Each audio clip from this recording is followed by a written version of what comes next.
Shringverpur Lucknow road पर प्रयागराज से 45 kilometre दूर एक धार्मिक स्थान है।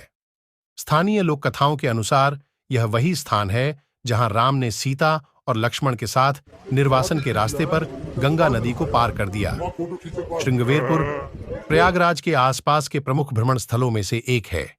यह जगह प्रयागराज से 40 किलोमीटर दूर स्थित है।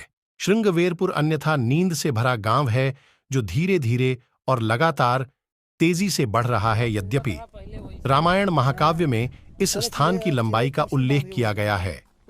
श्रृंगवेरपुर निषाद राज के प्रसिद्ध राज्य की राजधानी या मछुआरों का राजा के रूप में उल्लेख किया गया है।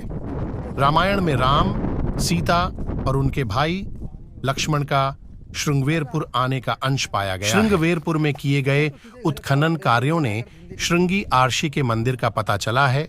यह व्यापक रूप से माना जाता है कि गांव का नाम उन आर्षि से ही मिला है। मुगल काल के समाप्ति के दौरान वहां वास करने वाले विभिन्न वंश के क्षत्रियों द्वारा अराजक ताकतों का सामना करने के लिए सिंगरौर समूह बनाया गया था। उन्हीं सिंगरौर समूह के क्षत्रिय, जिसमें सेंगर, रोर व गहरवार ब्रह्म क्षत्रिय आदि का समूह था, जिसके नाम पर तत्कालीन नाम सिंगरौर रखा गया है।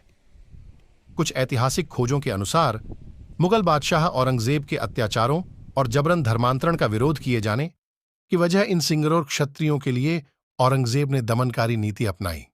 इस दमनात्मक सैन्य कार्रवाई के परिणाम स्वरूप संघर्षरत सिंगरौर वंशीय क्षत्रियों को निर्वासन के लिए मजबूर होना पड़ा। श्रृंगवेरपुर सिंगरौर में डॉक्टर बी लाल के निर्देशन में पुरातत्व विभाग की खुदाई हुई, जिसमें कई क्षत्रिय वंश के प्रमाण मिले, जिसमें गहरवार वंश सिक्के, जेवरात, तलवारें व अन्य स्मृतियां मिली हैं। रामायण का उल्लेख है कि भगवान राम, उनके भाई लक्ष्मण और पत्नी सीता निर्वासन पर जंगल जाने से पहले गांव में एक रात तक रहे। ऐसा कहा जाता है कि नावकों ने उन्हें गंगा नदी पार करने से इनकार कर दिया था। तब निषादराज ने खुद उस स्थल का दौरा किया जहां भगवान राम इस मुद्दे को सुलझाने में लगे थे। उन्होंने उन्हें रास्ता देने की पेशकश की, अगर भगवान राम उन्हें अपना पैर धोने दें। राम ने अनुमति दी और इसका भी उल्लेख है कि निषाद राज ने गंगा जल से राम के पैरों को धोया और उनके प्रति अपना श्रद्धा दिखाने के लिए जल पिया। जिस स्थान पर निषाद राज ने राम के पैरों को धोया था वह एक मंच द्वारा चिह्नित किया गया है।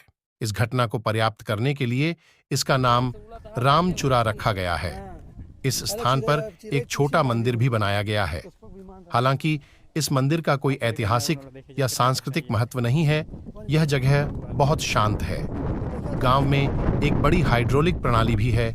यह अच्छी तरह से डिजाइन, वास्तुशिल्प रूप से सुंदर और सच्ची भावना है कि कैसे भारतीय प्राचीन कला और वास्तुकला में अच्छी तरह से अग्रिम थे।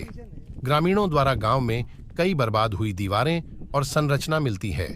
यह भी कहा गया है कि इंदिरा गांधी सरकार के समय में खुदाई करते समय सरकार द्वारा बहुत सारे खजाने मिलते हैं।